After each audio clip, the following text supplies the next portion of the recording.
Ah, ma femme approchait. Qu'avez-vous, mon pauvre mari? Venez-vous-en ici à mon secours. Qu'est-ce que c'est donc, mon petit-fils? On vient de me mettre en colère. Hélas, pauvre petit mari. Comment donc, mon ami? Mon ami. Votre coquine de Toinette est devenue plus insolente que jamais. Ne vous passionnez donc point. Elle a eu l'insolence de me dire que je n'étais pas malade.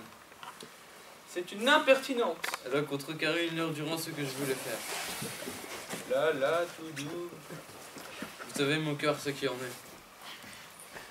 Oui, mon cœur. Elle a tort.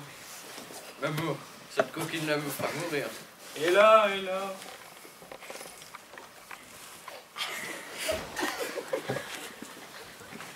Elle est cause de toute la bile que je fais. Ne vous fâchez donc point.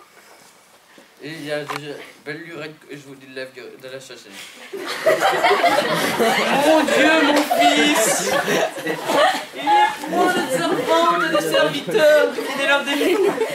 Et on est contraint parfois de souffrir leur mauvaise qualité de bonne. Celle-ci est soigneuse, adroite et surtout diligente. Mais vous savez, de nos jours, qu'il faut de grandes précautions pour les gens que l'on prend.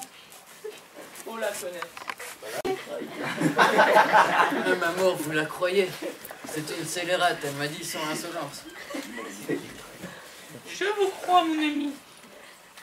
Là, remettez-vous. Et vous, Toinette, si vous fâchez à jamais mon mari, je vous mettrai dehors.